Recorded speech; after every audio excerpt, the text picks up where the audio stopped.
goal for the future for the Thakoon brand and for yourself?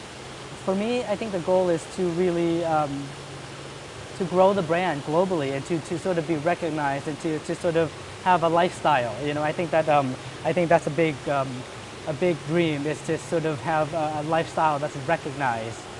You know, if somebody looks at the brand Thakoon, they can understand what the lifestyle is about. And I don't know what that means yet, but I think that that's where I want to be. How difficult was it in the beginning for you to make a name for yourself? Enormously difficult. I mean, I think, for a long time I worked in my own house by myself with my own money. In which state were you? I was in New York at the time. Okay. I was in New York City in Manhattan, and I was working, you know, just on every day, just going out there.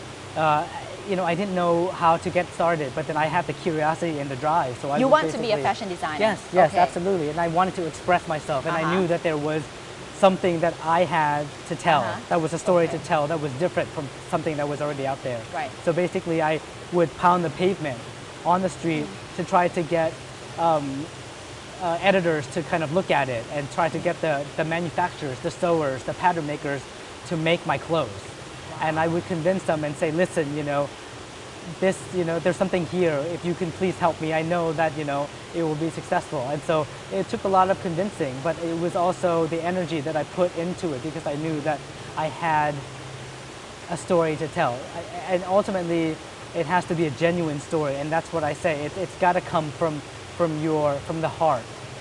As a designer, you have to have a story to tell. And if you don't have a story to tell, ultimately it will fail, I think. So you were running around New York? Yes. And then who or which brand or who actually helped you? Okay, all right, I'll do as you say. You know, I had friends that would help me, you know, produce. And so, you know, I had a photographer friend that would came to do the presentation and do the photography for free. I had a stylist that was helping me for free. I had makeup people, but also I met people that were manufacturers of big brands in New York, and I knocked at their door and I said, you know, I used to be an editor, and you know, I know what it takes I would lie and I would say I know what it takes to get a brand going. You know, would you help me just do one or two? Come on, like do and help me produce it. And then once I got the samples, I would convince some other editors' friends to get their friends or to get their writers to come and look at the collection. And I really told the story because I knew that it was from the heart, and you know, and they saw the energy in those pieces, and so that's how they sort of got excited and then put the clothes in their magazine, and that's how it became a story. What was your story? Did you tell them? I was at the time, I think we were coming off of a time that was super sexy.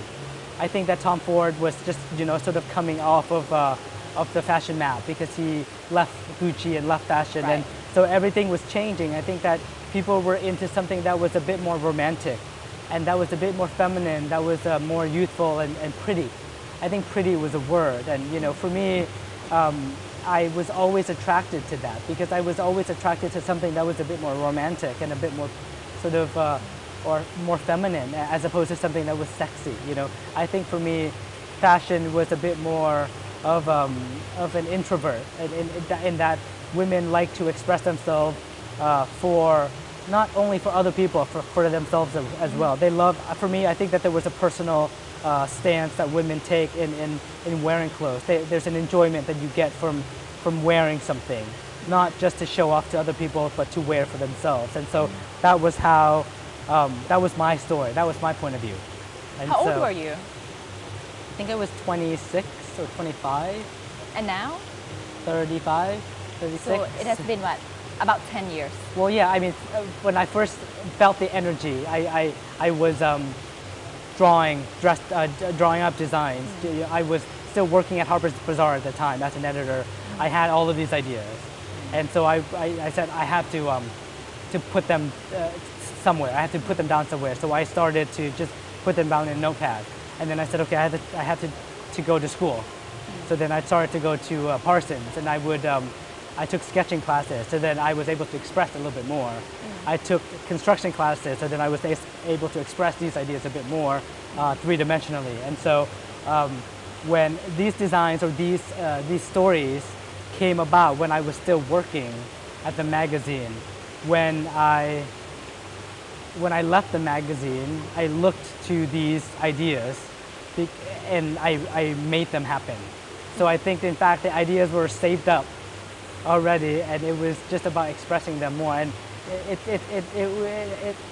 was timing. I think was perfect because I felt the energy coming, and in fact, the timing was perfect for what was happening in the trend in fashion as well. So. You are very passionate about what you do. I can feel it even sitting from here. How do you keep yourself going? Do you ever get tired?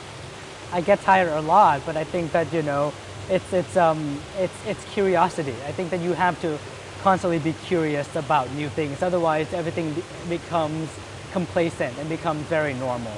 Especially in fashion, things have to change because things become normal very quickly, or things become very mainstream very quickly. So what you have to do is you have to reset your clock, and you have to empty out your brain, and you have to go into a creative mode and fill it up again with ideas and energy. And so you get tired, but you get inspired again, and it's a cycle. And I think that's what life is as well. I think that fashion is an expression of life and living.